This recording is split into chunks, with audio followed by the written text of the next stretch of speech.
I'll never forget the time I matched with Lucy on Tinder.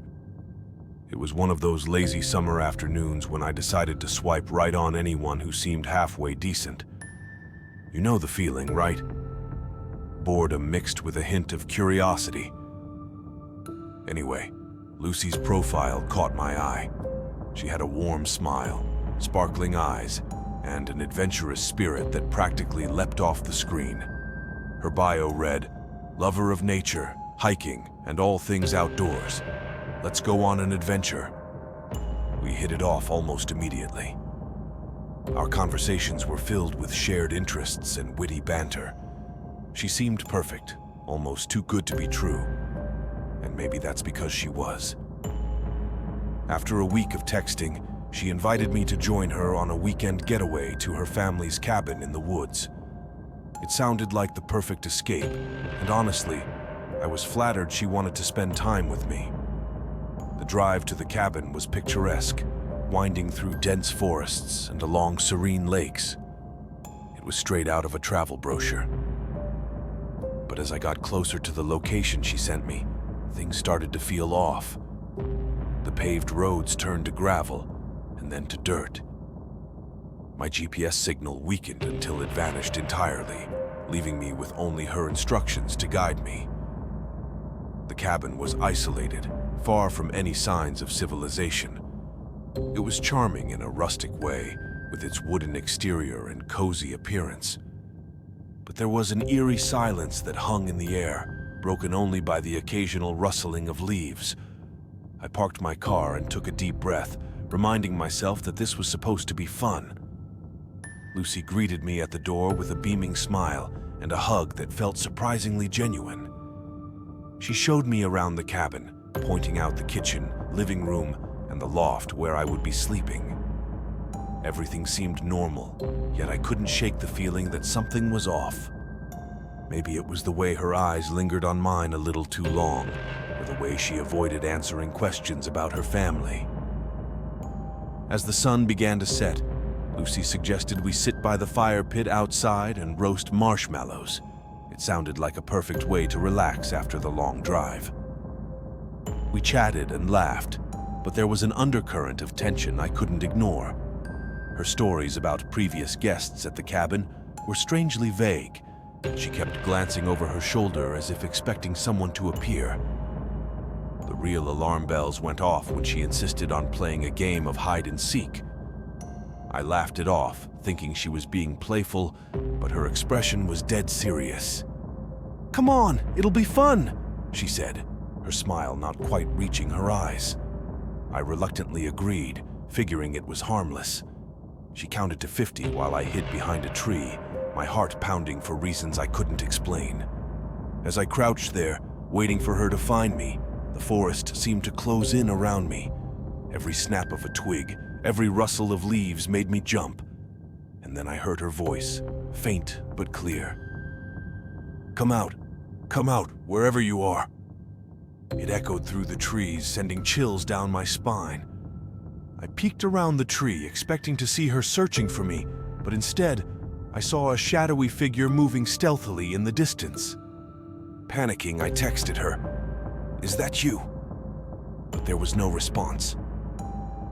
Seconds later, my phone buzzed with a text from Lucy. "Stay hidden. They can't find you if you stay hidden." My blood ran cold. Who were they? I didn't wait to find out. I bolted from my hiding spot, running back towards the cabin. As I neared it, I saw movement inside, multiple figures, silhouetted against the dim light.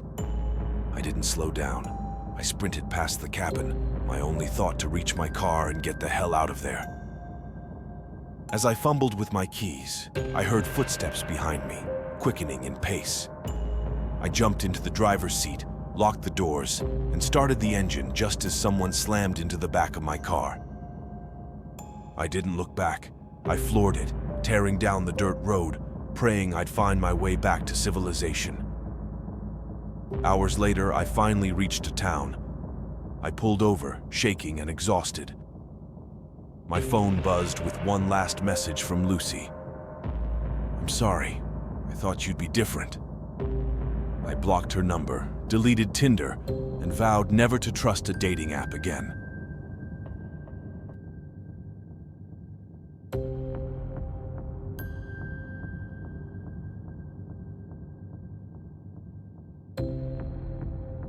It was the middle of October, and the spooky season had me in the mood for something thrilling. So when I matched with Sarah on Tinder, and she suggested we meet up for a ghost tour at an old mansion, I thought, why not?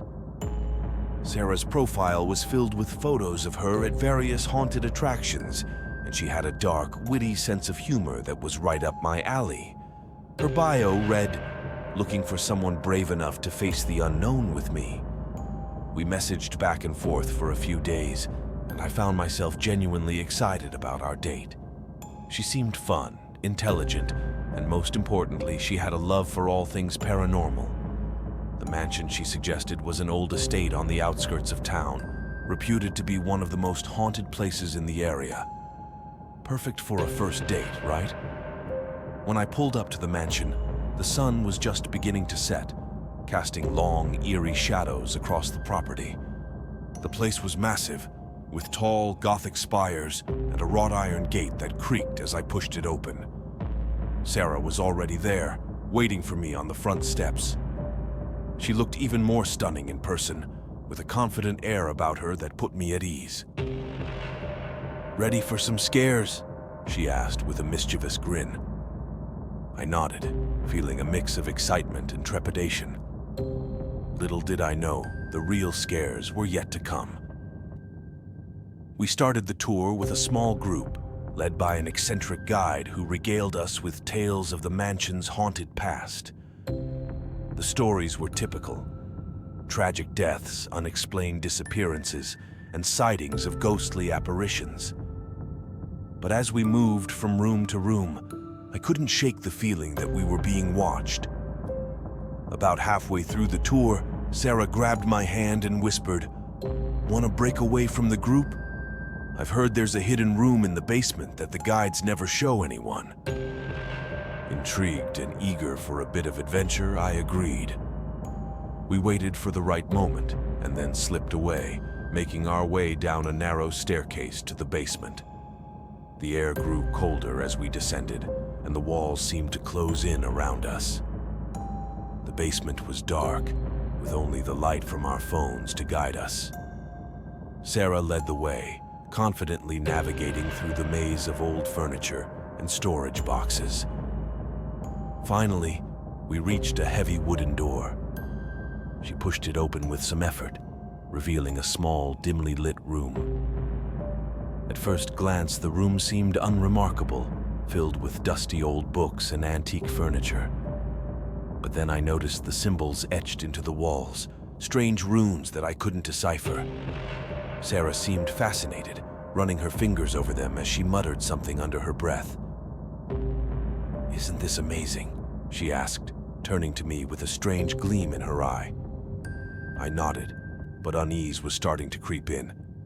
The air felt thick, almost suffocating, and a faint humming sound seemed to emanate from the walls. Suddenly, the door slammed shut behind us with a deafening bang.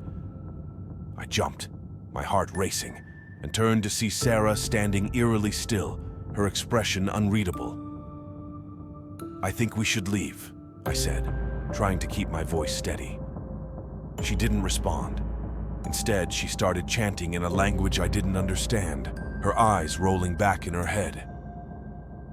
Panic set in, and I rushed to the door, pulling at the handle, but it wouldn't budge. I pounded on the door, shouting for help, but my voice seemed to be swallowed by the darkness. The room grew colder, and the humming grew louder, turning into a low, menacing growl. Shadows flickered around us, taking on twisted, grotesque shapes. I felt a presence, something malevolent and ancient, closing in on us. "Sarah, snap out of it!" I shouted, shaking her shoulders.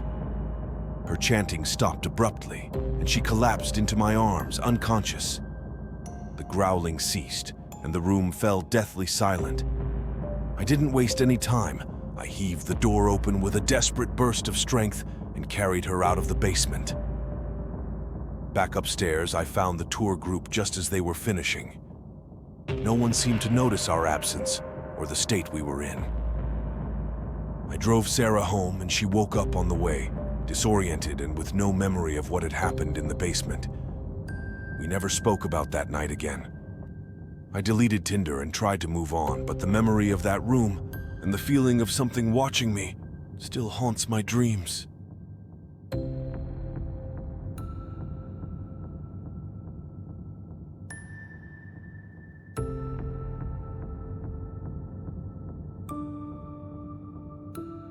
Last summer, I matched with a girl named Emma on Tinder. She had a profile that was both intriguing and down-to-earth. Photos of her hiking, reading in cozy cafes, and one of her at a concert with the caption, "Live music is life." Her bio was simple, just looking for good vibes and great conversations. We started chatting, and our conversation flowed effortlessly. We shared a love for music and outdoor adventures, and before long, we decided to meet up. Emma suggested a local music festival happening that weekend. It sounded perfect. A public place, plenty of people, and live music. What could go wrong? When I met her at the festival, she looked just like her photos. Kind eyes, a bright smile, and an easygoing demeanor that put me at ease instantly. We spent the day enjoying the music, dancing, and sharing stories. It felt like we had known each other for years. As the day turned into night, the crowd began to thin out, and we found ourselves sitting on a grassy hill, watching the final act of the night. The air was filled with the sweet scent of summer and the distant hum of music. As we sat there, Emma's phone buzzed, and she frowned at the screen. "It's just my ex," she said, brushing it off. "He's been a bit of a nuisance lately." I didn't think much of it at the time. Breakups can be messy and exes can be persistent. But as the night went on, her phone buzzed more frequently. Each time she seemed more agitated. "Maybe we should call it a night," I suggested, hoping to ease her discomfort. She agreed, and we walked back to the parking lot. Just as we were about to say goodbye, her phone rang again. This time she answered it, and I could hear the angry voice on the other end. She hung up quickly and turned to me, her face pale. "I think he's here," she whispered. "He said he saw us together." I felt a chill run down my spine. "Let's get you home," I said, trying to keep my voice calm. We got into my car and I started driving towards her apartment. The roads were dark and empty, and I kept checking the rearview mirror, half expecting to see a car following us. About halfway to her place, a car pulled up behind us, its headlights glaring in my mirrors. Emma glanced back and gasped. "That's his car," she said, her voice trembling. I could feel my heart pounding in my chest. What had I gotten myself into? I tried to stay calm and kept driving, hoping he would back off. But he didn't. The car stayed right on our tail, following us through every turn. "Hang on," I said, and took a sudden left down a side street, then another right, trying to lose him in the maze of residential roads. But he stayed with us relentlessly. "We need to call the police," I said, reaching for my phone. Emma nodded, dialing 911 with shaking hands. She explained the situation to the dispatcher, who assured us that officers were on their way and told us to head to the nearest police station. With the police station's address in my GPS, I drove as fast as I could, the car behind us still in pursuit. The streets seemed to stretch endlessly, and every second felt like an eternity. Finally, the bright lights of the police station came into view, and I pulled into the parking lot, screeching to a halt. Emma's ex stopped at the entrance, hesitating when he saw the police cars. Moments later, officers surrounded his vehicle, ordering him out. Emma and I watched from inside the station as they handcuffed him and led him away. She was visibly shaken, and I felt a mix of relief and lingering fear. the officers took our statements, and Emma's ex was arrested for harassment and stalking. She thanked me profusely for helping her, but I couldn't shake the feeling of dread that had settled in my gut. It was terrifying how quickly a fun day could turn into a nightmare. After that night, I decided to take a break from Tinder. Meeting new people is exciting, but sometimes you never know who else might be lurking in the shadows of their lives. Emma and I stayed in touch for a while, but the incident left a scar on both of us, a reminder of how unpredictable and dangerous the world can be. In the end, I learned to be more cautious and to trust my instincts. The thrill of meeting someone new wasn't worth the risk of encountering the unknown dangers that might come with them. If you want to see more horror stories, check out my next video.